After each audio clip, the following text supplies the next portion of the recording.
你喜欢看宫崎骏的电影吗？这位日本动画大师，相信多数人应该都不陌生。在动画界甚至有一句话叫做"西方迪士尼，东方宫崎骏"，足以显示出他的地位。那宫崎骏到底是怎么样走到现在的地位的？他的作品又有什么样的过人之处呢？今天就让我们一起来聊聊宫崎骏吧。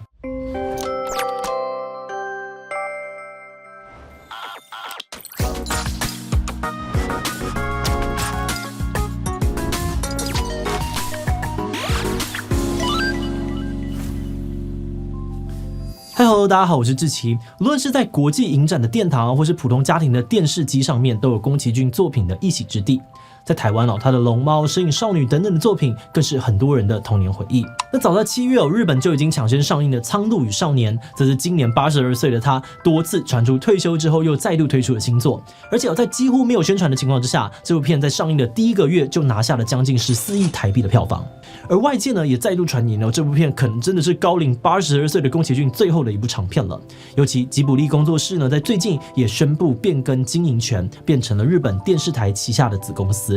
那我们今天就会来聊聊宫崎骏到底是怎么样成为如今动画界指标的人物。那这部新作真的会是他最后的作品吗？不过在开始今天的讨论之前先让我们进行工商服务时间。想要更深入了解台湾的历史，却不知道该从何开始吗？那就不要错过报时光的2024经典老派日历。这次他们特别邀请了历史补教名师吕杰亲笔撰写每日专文，并结合70年老报纸的独家史料，带你从澎湖出发环岛一圈，深入探索台湾各地的历史文化与美食景点，让你在日常生活当中也能够轻松认识最近400年的台湾历史。而且只要在10月27号前预购，就送募资限定的电子版日历，让你能永久保存。而加购专属周边京剧祝福红包袋，还能够让你在新的一年获得满满的祝福。如果你感兴趣，赶快点击资讯栏的连结，购买报时光经典老派日历，一起轻松学历史，贴近台湾吧。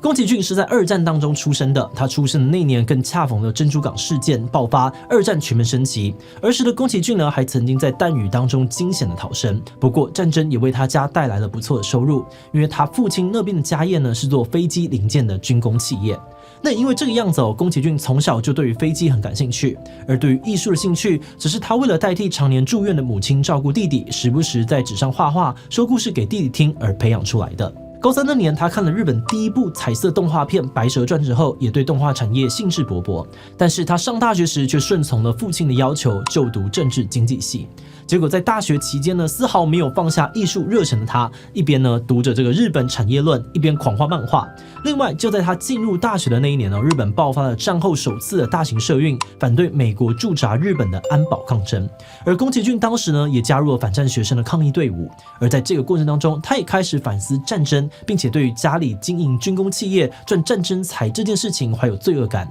而跟父亲之间有了更多的疙瘩。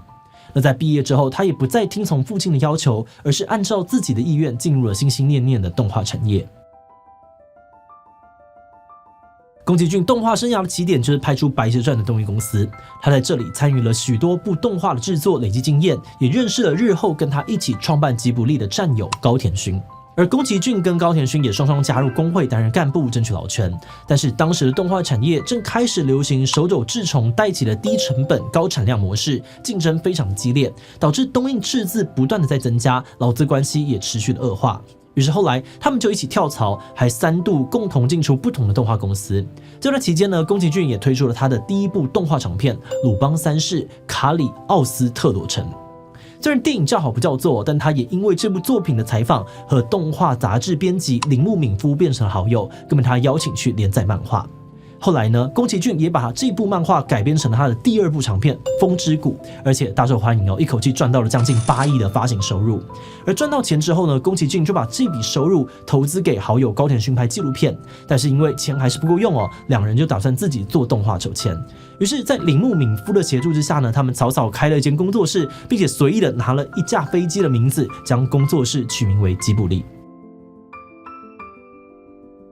吉卜力创立的本意只是为了让宫崎骏还有高田勋有一个专心创作的空间。是在初期他们没有请正职员工，每部作品都是各自招募团队，拍完之后就解散，基本上是抱着如果这部亏了就解散工作室的心态在运作。不巧的是早期几部作品的票房呢，还真的不理想。首部推出的这个宫崎骏作品《天空之城》，本来是希望延续2年前《风之谷》的成功，但最后只获得了5.8亿日元的发行收入，比《风之谷》少了整整2亿。而这一次的票房失利也动摇了发行商对于宫崎骏的信心，就提议让他的下一部作品《龙猫》跟高田勋的《萤火虫之墓》同时上映，并且用买1张票看2部片的2本利模式来分摊票房的压力。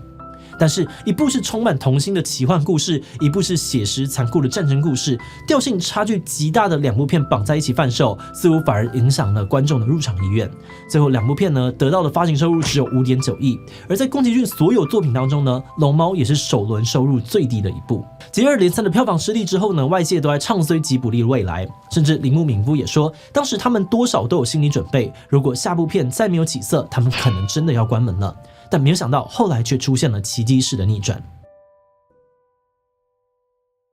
为了打破困境吉卜力背水一战，耗费4亿日元制作了宫崎骏的《魔女宅急便》，并且同时调整了内部的工作流程，例如启用了更多新生代的动画师跟新的宣传模式。尤其在铃木敏夫的积极争取之下，他们开始跟日本电视台合作曝光。结果呢是大获全胜，《魔女宅急便》的票房不仅超越了《风之谷》，获得了将近22亿日元的发行收入，更一跃成为了日本当年的票房冠军。并且不只是新作表现亮眼，过去没有获得关注的作品，也透过电视的重播，逐渐受到大众的喜爱。龙猫呢，甚至还受欢迎到有玩具商找吉卜力合作卖角色周边，而且还卖得超好。结果当初票房惨淡的龙猫呢，反而变成了吉卜力最赚钱的作品之一。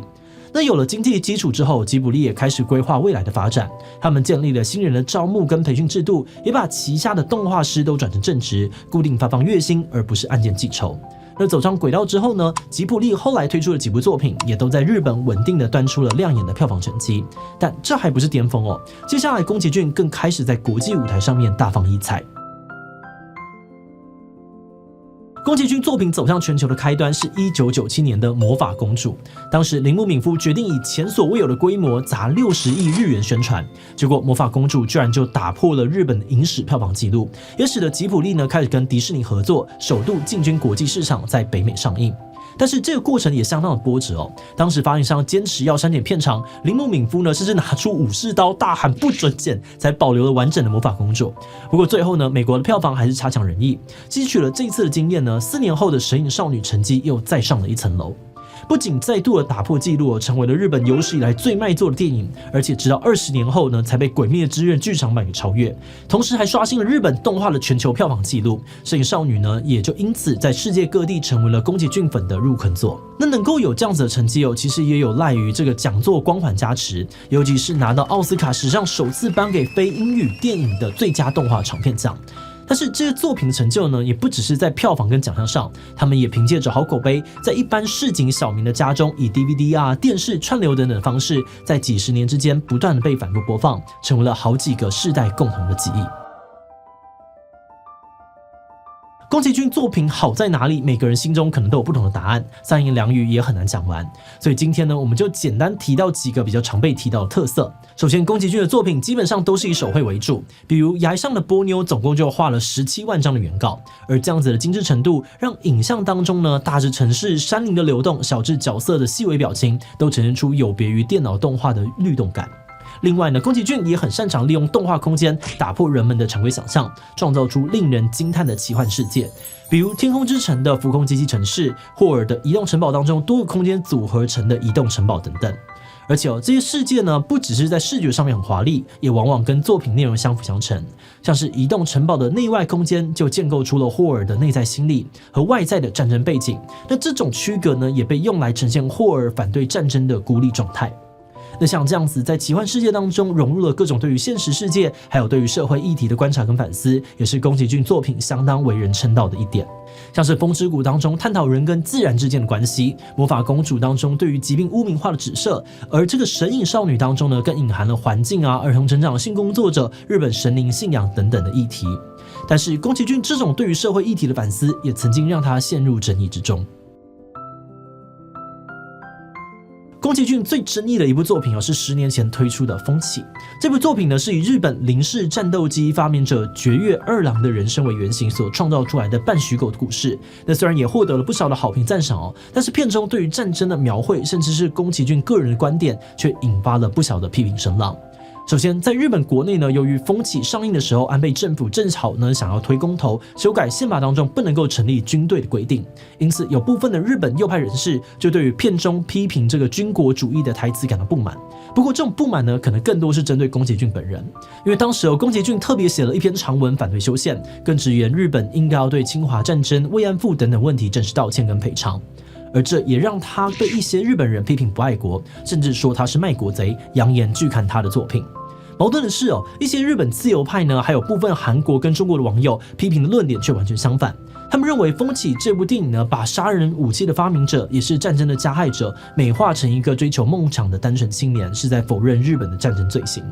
不过，也有其他的意见认为呢，片中多次凸显主角明知飞机会变成杀人武器，却刻意的忽略。最后台词呢，还明确点出飞机是被诅咒的梦想。所以认为与其说宫崎骏是在美化主角或者战争，不如说他是透过主角呈现在战争当中生活的矛盾、无奈还有绝望。那在纷乱的争议声跟掌声当中，宫崎骏在《风起》上映的2个月之后，又突然开记者会宣布他要退休了。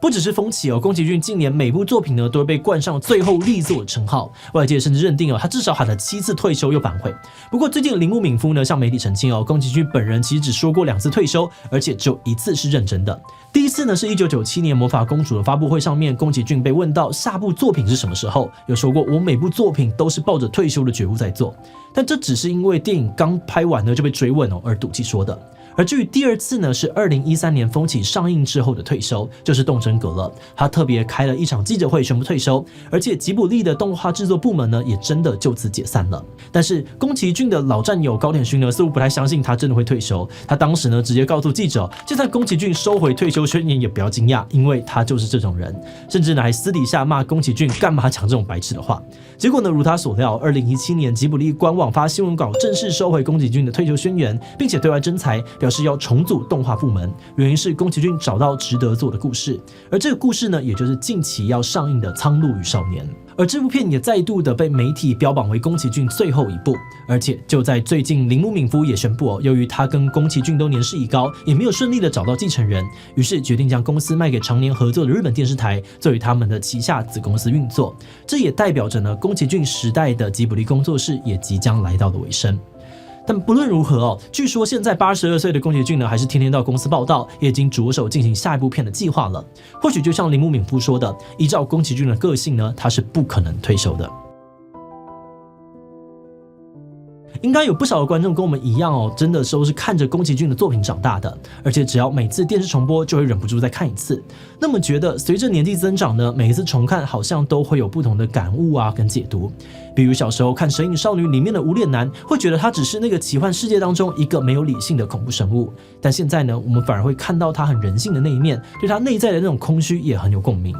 那当然，宫崎骏在艺术上面的成就已经是有目共睹了。不过我们觉得他能够有今天的成绩，也不只是因为他本身的才华跟坚持，很大程度上面呢，也要归功于他的神队友。除了2018年过世的高田勋跟宫崎骏在创作生涯上面互相激励超过半世纪，现在呢也还在为宫崎骏新作奔走的铃木敏夫，也是让宫崎骏的作品打入大众视野的关键幕后推手。那么觉得能够让这些有才华的人愿意一直跟他一起打拼，也是宫崎骏非常厉害的地方。好的，那最后呢，想来问大家，你有看过宫崎骏的作品吗？每一部都有看还会疯狂的重看，很喜欢他作品当中的世界观跟寓意。应该有看过几部，光视觉上面就很令人享受了。自己好像没有看过，比较不喜欢这种类型的动画。提起他留言分享你的想法吧。最后，如果你喜欢今天的影片，欢迎分享出去，让更多人认识动画大师宫崎骏。此外呢，也可以点击这个地方看台湾动画产业的介绍，以及蓝色恐惧为何是神作。那么今天的这一期就要这么告一段落，我们就明晚再见喽。